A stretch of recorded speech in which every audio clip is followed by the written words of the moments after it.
meeting people, recognizing that my experience was not nearly as unique as it felt at the time. Because I think sometimes when you feel that you're having a unique experience, like the weight of that is like, oh my gosh, I'm the only person dealing with this. And like, oh my goodness, like, why is this happening to me?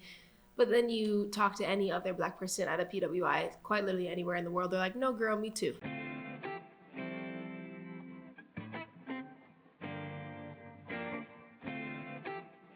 And welcome to another episode of Keepin It a Bean. Keepin It a Bean is a podcast that brings together commentary, conversation, and culture all over a cup of coffee. But in tonight's case, tea. It's a little late in the nighttime. So we're going to just enjoy some tea tonight, some lemon ginger with some honey in it. Get that gut health regulated, please and thank you. All right. So if you are new here, my name is Marquise Davon Quise, but never call me Mark because y'all be trying it. They do. And I'm just like, it's really just Keys. Why are you trying? Because why would you do Come that? on. Do I look like a Mark to you? Do I give Mark energy? Quickly. Right. Oh, because it reminded me of what my Keepin' the Bean for this episode was. But not only that, if you are returning here, you already know the vibes. Hello to niggas and niggas only. You already know what the vibes are this time around. Gang, gang, gang, gang. And in this month, we are currently celebrating Women's History Month. So we are going to continue on the trend of inviting some dope and dynamic Black women into this space.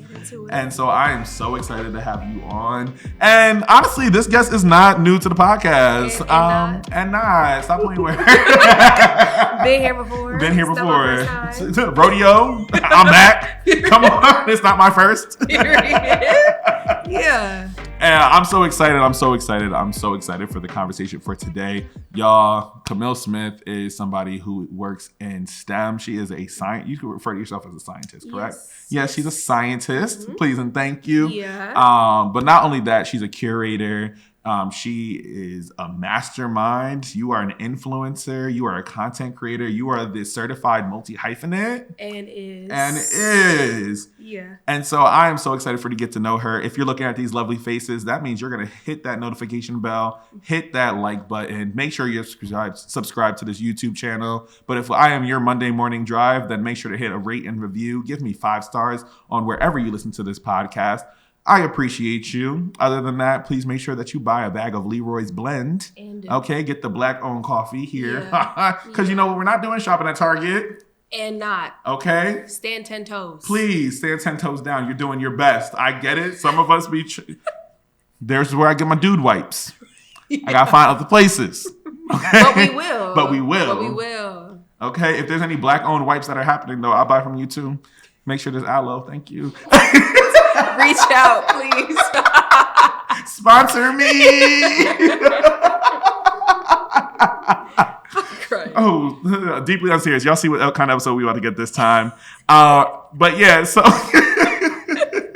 we're being serious though. Please sponsor. We are. Reach out. But actually though, partnerships. Thank you. Okay, let's get into it. Y'all clearly, I'm so excited for y'all to get into this one. Y'all met Camille already when you witnessed her or were able to hear her and during the live show talk around the importance of third spaces. So you get to know a little bit about what STEM Social is, but we didn't get fully into like your full story. So we're going to kind of get into that a little bit. And honestly, we'll do some, some time jumps so we can get into some fun stuff because we get to just chill out for this episode. Okay.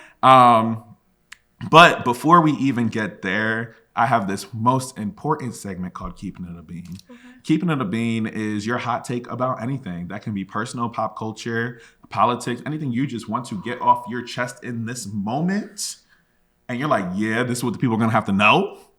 Mm-hmm. It's your opportunity to do. Oh, she said, and I'm waiting. Yeah, and I'm ready. Because you guys. I need y'all to rock with me for this one. Okay. What are you keeping it a bean about? Okay. So I don't think that. And this is my digital footprint. Oh, man. Okay. I don't think that segregation would be that bad if Black people let it. Walk with me for a second. Black people let it. Walk with me for a second. Because, again, we all know the history. Mm-hmm. Reconstruction, Jim Crow, bad. Oh, girl, I'm here with you here. Boo, tomato. Yeah, we don't like that. However, imagine if there was a world that it was genuinely separate but genuinely equal and equitable. because we forget the equity part, I think it wouldn't be that bad. Could we have HBCUs? Imagine if HBCUs had PWI endowments. I don't know. Clock it. I feel like our facilities would be very clean.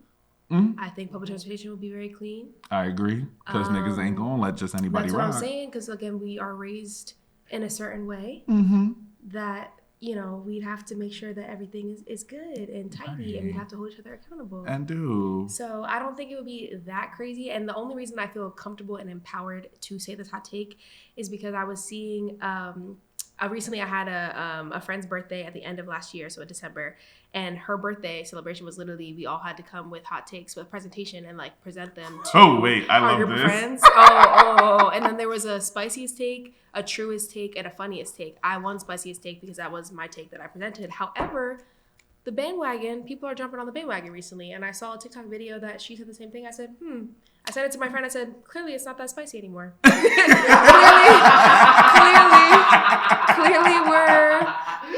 everyone's getting on board. Just remember, I was here first. No, that's what I'm saying. And I have the prize to prove it. So I think genuinely, if we were able to, make the rules our own, I don't think it would be that bad. I agree. Yeah. Period. Because I'm for that hot take. I said, yeah, y'all can go. I don't care. Listen. I just called them the children of the chalk the other day. I said, so you don't got to threaten me with a good time. Ooh. Get the snow roaches out. Ooh. Period. Anyway, so I'm on my business. Thank you for that hot take, because I wholeheartedly agree. Thank you. Huh? You did. Thank you. Because I think quite literally, if black folks were to lead segregation, we'd be lit. Also, and to even bring it further, I feel like I recently saw a video that if black people were the quote unquote imperialists of the world, that everyone, like, there wouldn't be nearly as many atrocities as there currently are. And I'm like, no, so real. Because, like, imagine, like, we're just a genuinely compassionate group of people across the diaspora. I'm just like, okay. I feel like it wouldn't be that bad. It's not, because to be honest, my hot take, I was going to talk around people stop calling me 5'9", because everybody who meet me goes, you're taller than what you are. But I'm going to go with my other hot take. White people, the aliens. Oh. White people, the aliens have been here. They're the aliens. Because think about it. Everywhere that they go, what do they have to do? They have to colonize the space. They don't know how to nurture their own ground. They only bring sickness and plague. So if you really think about the history, who are they colonizing? Black and brown people. They don't know how to farm. They don't know to clean themselves. They didn't know any of this stuff. So when you really think around, like, they don't know how to, like, live on this earth, is because they were not grown here. I think black and brown people are the indigenous people of Mother Earth. The world. Yes. And so really think around how they get down. They go and colonize. They go and make people do the stuff for them in order for them to live. Yeah, they do love sleeves. And I'm saying, but really get into it, because I am fully in agreement. They might actually be the first aliens. Because my issue is with that hot take is, like, I can't give you a counterpoint. I'm just I'm gonna talk about my height, but Camille, you got me in my hotep bag. You ate with that. I don't know. Just a little something just to think around. Y'all want to think if aliens are real? They've already been here. They've been here this whole time. Mm-hmm. They have. Thank you. Period. Yeah. That's a new way to look at Christopher Columbus. An alien. He's the actual alien of the earth. Yeah. So. Wow. No, like, you did eat with that. You did eat with that. Because they be cooking me. I'm just like, no. Because I said, this is why white people, when they find out that they're going to own, if they believe that they are so much better than other people, if they believe in a meritocracy so bad, white people are going to start crashing out when they realize that they are just as mediocre, if not more mediocre, than this group of black people, especially specifically black Americans up in the United States. I said, what's going to happen when y'all start crashing out? Because guess what you are? Mediocre. You realize black people are better than you? Interesting. But their crash out is going to be violent. And so it's going to be the Boston Tea Party. Sips tea. Yeah, sips tea. Okay. And it's hot. It is scolding. Because that's the truth. And y'all don't like that. Now she got me a bio today. Listen. Quite literally. But speaking about your hot take anyways, we're going to get into who you are and what you do because guess what Camille does? Right. She brings together the black people. And do. Brings them all in space together. And creates that community because you know what a world divorced of whiteness can actually exist and actually look like. Yes. Which is why, like I've been telling y'all, pay attention to the books in the background. If you go and look back here, we have a little Afrofuturism here. Tomi Adeyemi, Children of Virtue and Vengeance. So I've been picking books based off of the different guests. And so for me, I was like the two guests that I had tonight. Yeah. The first one for last week's guest, I did Keke Palmer's Master of Me. Nice. And then this one, I was like, I think Afrofuturism makes so much more sense because I look at you and Tynesia as like world builders. And Afrofuturism is like, let's imagine a world that is divorced of whiteness and does not impact us the same way, but we have our own issues to deal with, but it allows a fullness of humanity. And I think that's part of like the space you have created with STEM Social.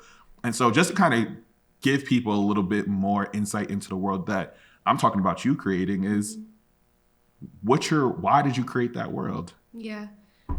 STEM Social very much came from a personal need. Mm-hmm. So I went to a PWI for undergrad and the struggle, yeah, right. A PWI, predominantly white institution. I know that we all know, but just want to make sure in case we got some new listeners. It's okay. I too am a PWI black. Right. So attended a PWI for undergrad and, fantastic education, all that good stuff. But I think my issue was I was one of 4 black students, one of 2 black women in my major. I studied chemical engineering.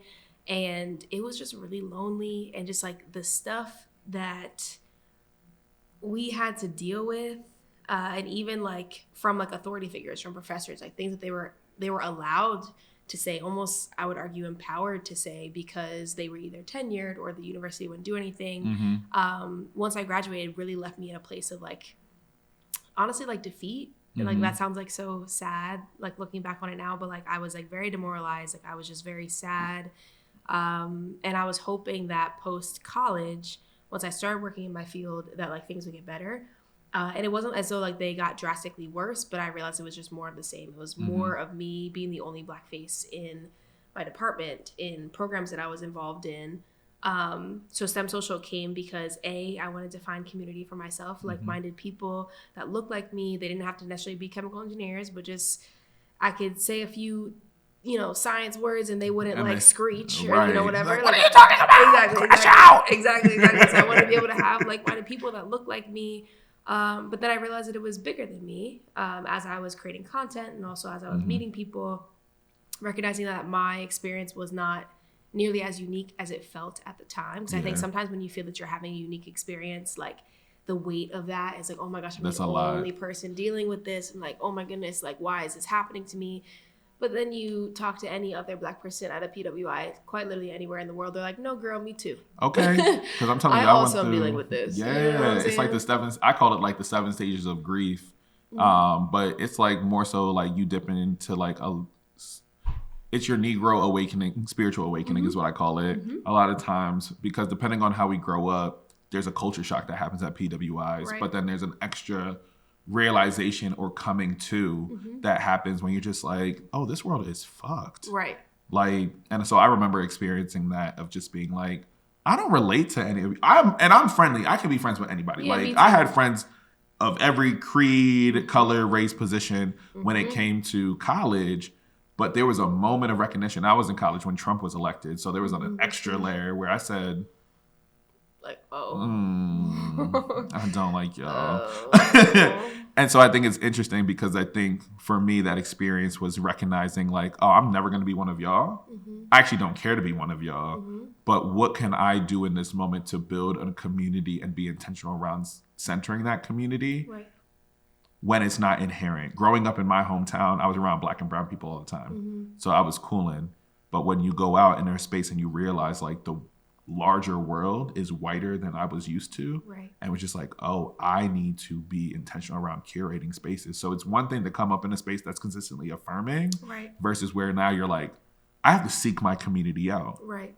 But you said, not only did I seek out my community, I said, now you creating a hub for community. Right. Yeah, no, I had to take this a step further because me growing up, I was the only black girl in my class. Oh. Yeah, so like I grew up in Bucks County, Pennsylvania. If you know anything about Bucks County, I gotta always remember this because I'm like, oh, I was Berks County, right. So I was like county over from you. So Reading, Pennsylvania, we here. Yeah, if you know anything about Bucks County, like honestly, it's funny. And I was telling somebody recently because they or at least they were an international student, came to the States, was trying to understand like the U.S. like political scene and so on and so forth. And unfortunately, I was like, oh, like I kind of already knew what the outcome of the most recent election was going to be based off of what how Bucks County was leaning. Yeah. And I think that's like when you grow up in a swing state, but you also grow up in an area like that, like literally every single presidential election in my recollection as a person, I'm like, oh, what Bucks County is what it's going to end up being. Wow. So I only bring that up to say, growing up, I was the only black girl in my class. Then I went to my PWI and like, there was more black people. I like distinctly remember calling my dad and I was like, oh my gosh, like I'm at this party and like everyone's dancing. He's like, what are you talking about? My dad's from Southside Chicago. He's like, what are you talking about? He's like, oh, this is your first time being in a space that's not your family. Yeah. With other, this is so exciting. That's so exciting. Because I called him at like midnight or so. So he's like, why are you up? What are you doing? What are you like, doing? No, You're not in the books. Focus on the right thing, Dad, please. So once he got past that, he was like, oh, like this is like a new experience for you. So like all of college, it was me actively seeking out people that look like me and just people that I wanted to have community with. So then once I graduated and then everybody kind of dispersed back to either their hometown or wherever they were working, I was like, damn, I feel like I'm starting from the beginning again. Yeah. Like that's sad. So STEM Social literally came from, again, a personal need of like wanting to find people that look like me again, but then also realizing that other people had the same similar experiences to me. So it's like, okay, like initially it might have started a little bit selfish, but like now I'm recognizing that like everyone needs this. Yeah. So like why not be the person that spearheads it, right? Which I think is awesome. Because you're able to still nurture that space, but you've expanded to multiple cities on top of that. So you just got back from Chicago? Yes, I just got back from Chicago. We were in Chicago for the National Society of Black Engineers Come conference. on, Nesby, stop playing with her. Okay. Yeah. So that was super, super cool. I also got to speak at Nesby, which was like such like I like cried. People don't realize that I'm like a very emotional person. I feel like maybe girl, I'm a crybaby. It's fine. I feel like I don't necessarily present that way sometimes, but like, again, Nesby was like huge. Like in undergrad, I remember I was able to go to my first national conference in Detroit, and like I was able to walk into this like room. So again, like my professors like tell me, oh, like this is like a really great conference. Da, da, da, da. I'm like, all right, cool, whatever. Like have my blazer on, my slacks, like my dress shirt, whatever. And I like walk into this like sea of beautiful black people. And I turned to my dean. I'm like, all these people are engineers. And he's like, yeah. I'm like, no, like all of them. Like every single one of them is an engineer. And he was like, yeah. And I started crying.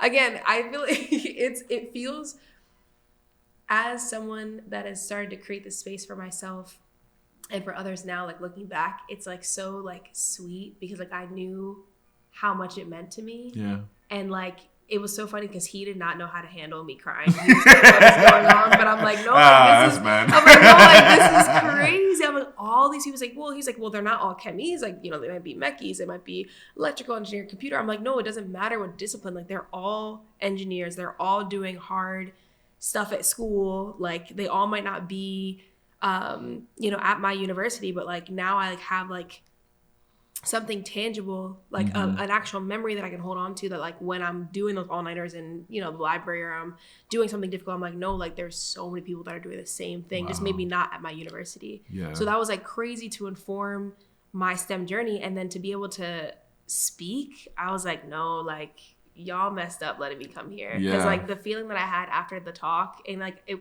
packed room, people were coming up to me after, like, they messed up. They messed up letting me in there. Because I think it's such a beautiful thing, because it's something, one, congratulations. Let's start there. Like, you did that. You're doing it, and you're going to continue to do it. And you said, how old are you again? I'm 26. Period. Yeah. 26 and doing the thing. Stop. Yeah. Get into it. But in reality, like, that is so dope, because sometimes those opportunities come and it might be the shock of it all. Right. But then you're not only in the space to, like, see this and witness all these black folks who are doing the same thing as you. Right. But it also affirmed the work that you're doing is also what I'm hearing. Yes. And I think that's so dope, because it's something Like my STEM identity, I'm a STEM advocate, not a practitioner. But we need you. But we here. We need you. Yeah. Yes. And I appreciate you because it's one of those things where I'm just like, oh no, like I love what y'all do because I'm a design thinking poppy. I said, oh, I love this process. Yeah. Like, but I got to learn that through working at summer programs that encourage Black and brown students to get in STEM. Yeah. So I'm teaching them design thinking. I'm teaching them around augmented reality. We're doing machine learning, with data visualization. Like so our kids dope. were doing some really dope things, but I was just like, they just need to give Black kids the resources and they're unstoppable. No, I said there's literally. never a thing around skill level. It's only access to opportunity. Yes, I wholeheartedly agree. And I feel like something so STEM Social, of course, is more geared towards early career professionals, but we also have STEM Social Junior, which is all of our youth programming. And like being able to go into a space and like we recently did an activation at a STEM night and we did it was like STEAM Jeopardy. So like it was like, every category was like science, tech, engineering, arts, math, whatever the case may be. And like seeing them just get so excited about either knowing the answer or on the opposite end, not knowing how to do it, but then also like relying on us to be like, okay, like I can do this because you guys clearly have done it. So like if I don't understand the question the first time, like asking us to help them read the word problem to be able to like get them to the answer is like super, super fulfilling. And I feel like we need STEM advocates and we need educators. One thing about me, I love a teacher. A math teacher, a science teacher. Give us the things. Listen, because y'all are like...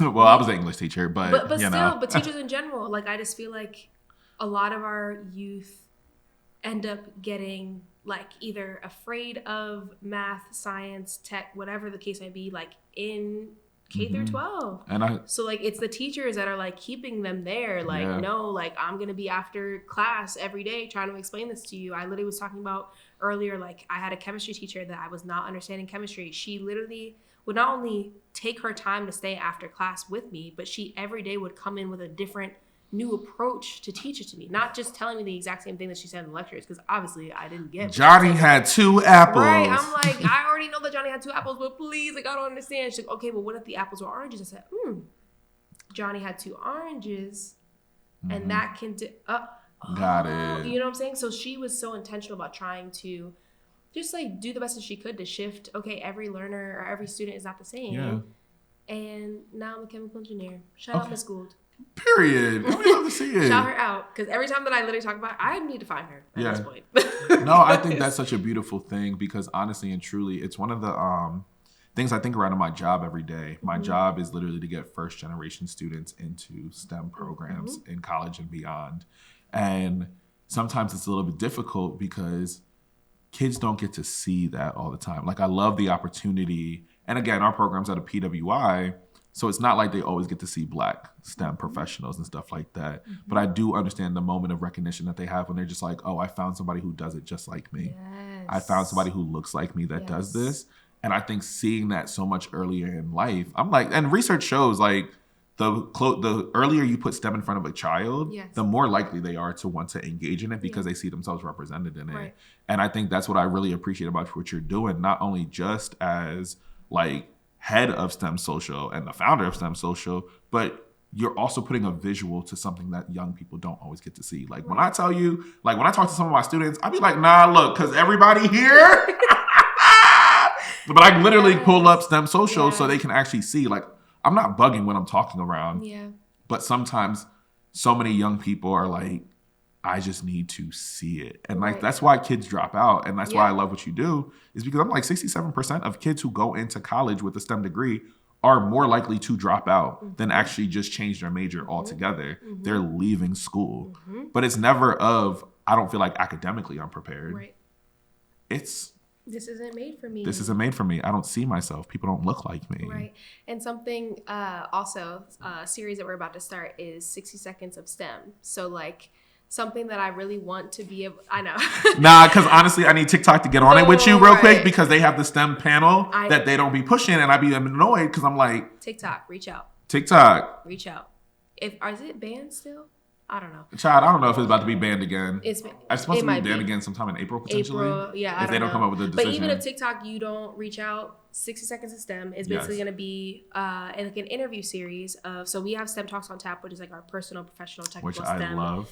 podcast. Come on, get into it. To help upskill the community. But I do think something that to your point is a gap that is not filled yet is I think a lot of Black kids are taught the doctor, engineer, lawyer. If it's not those, it's not STEM. Figure it out.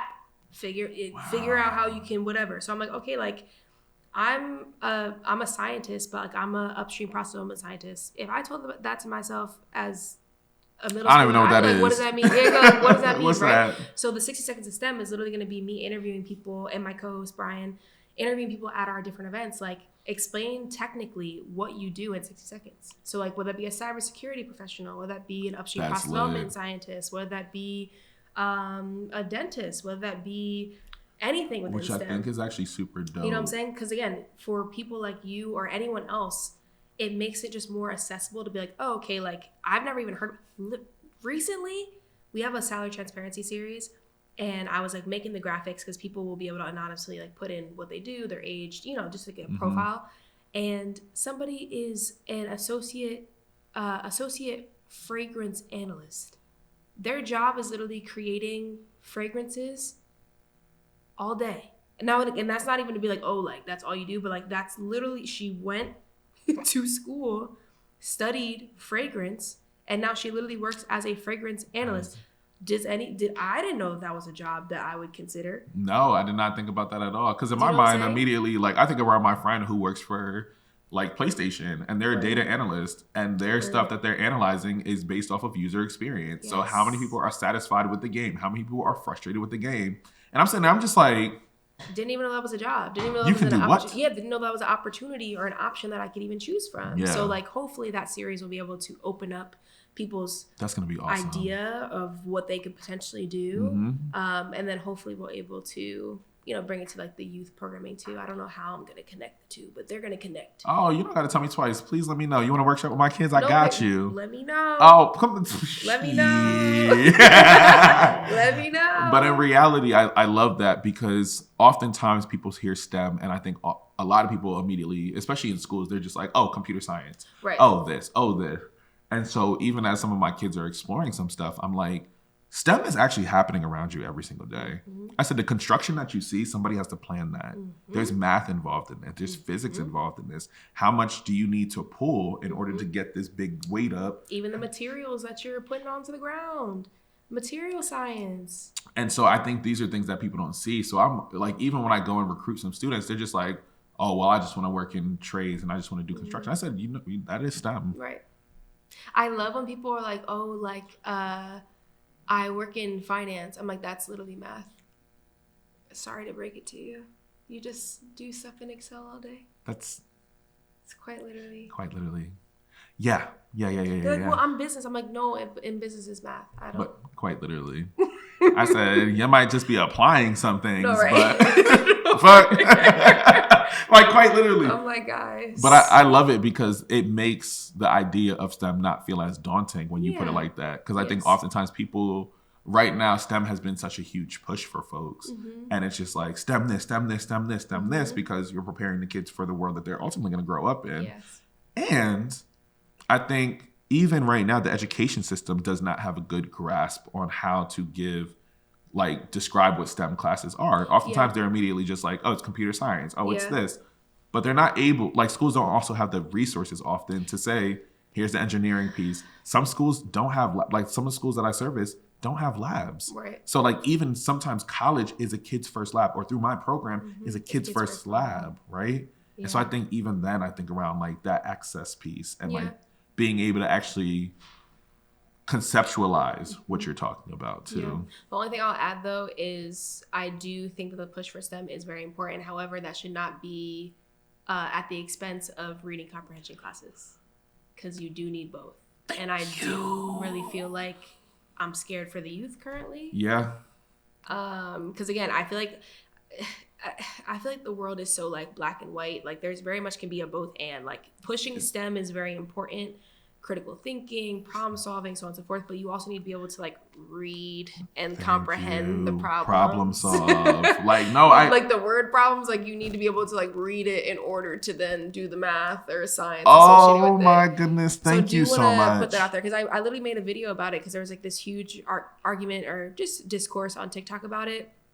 And I remember people were like tagging me like, oh, like Camille, what do you think about this? I'm like, first of all, I was a chemical engineering major, pre-med also, but I was an ethics minor. And like, I loved my ethics minor. Yeah. That helped me be able to think through things, helped me be able to learn how to write, helped me be able to comprehend, especially like more like difficult texts to read. Which is insane because I love that you said that. Yeah. Because I was trying to explain to somebody, and I said, I know y'all like to crap on communications majors, but I really sat there, I was like, but y'all don't like to talk to people, for one.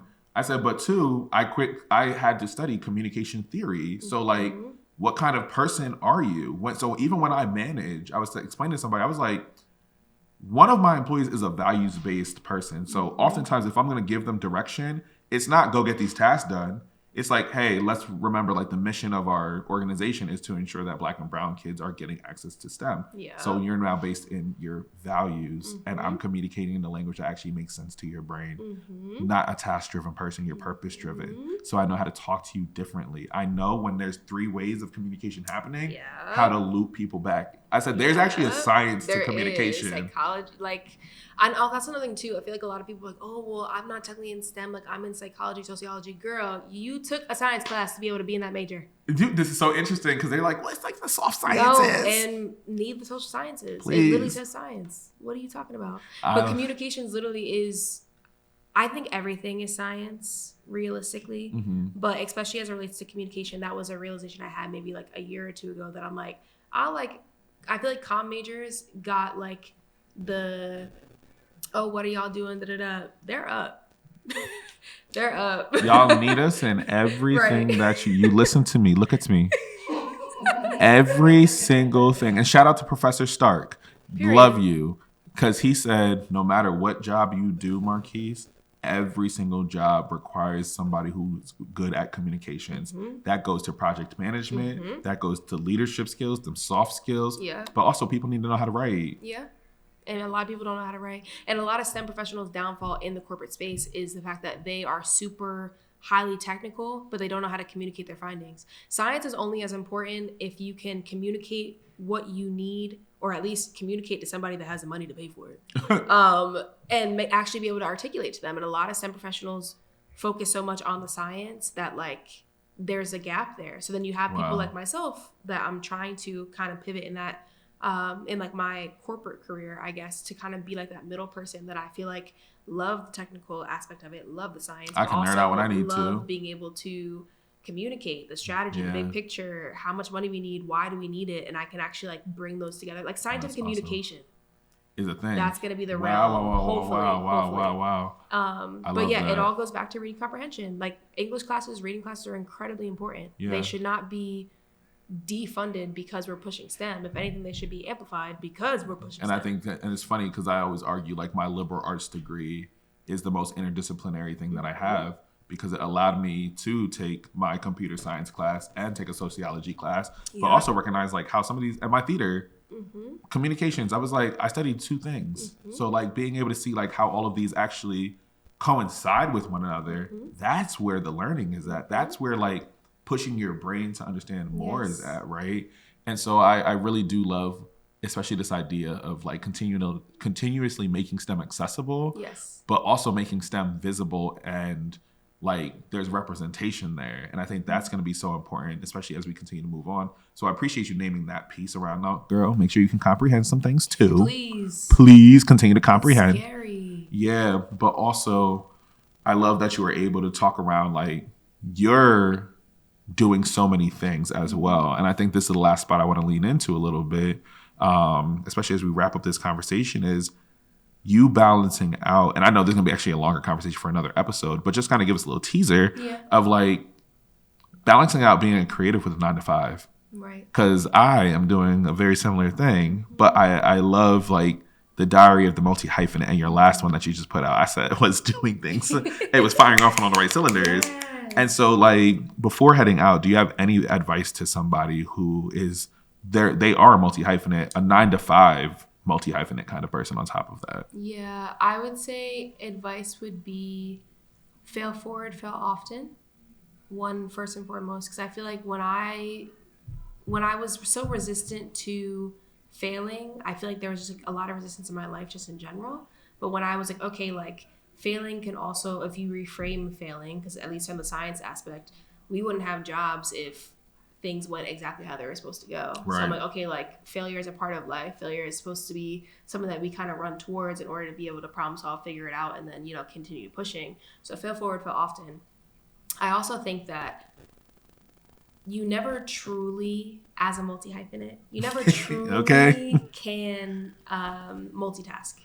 At least I personally don't feel so. So I think it's very important to recognize that, yes, you have multiple passions and you always can pour yourself into it, you know, in different, you know, ways, whether it be throughout the day or, you know, within a week or whatever the case may be. But like your best work will come from you focusing on a singular task with one singular passion at any given time.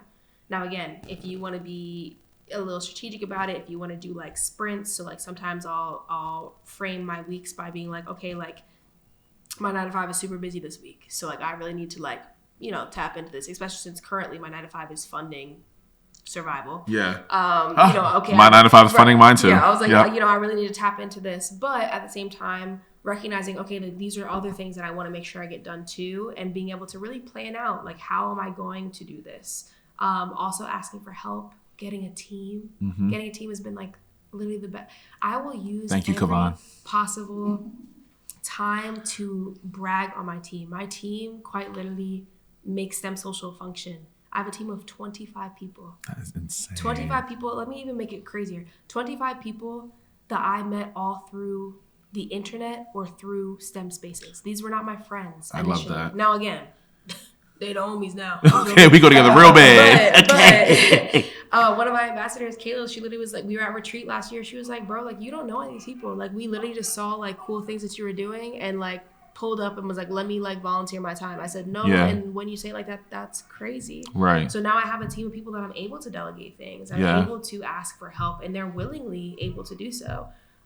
So yeah, fail forward, fail often. Multitasking is low-key a myth. Try your best to do like sprints or restructure your weeks to be able to focus on what's important. Prioritization is like, I feel like a multi-hyphenate. It's like worst nightmare. But it is really important. It is really important, at least for longevity. Yeah. And also do your best to cry and get a team.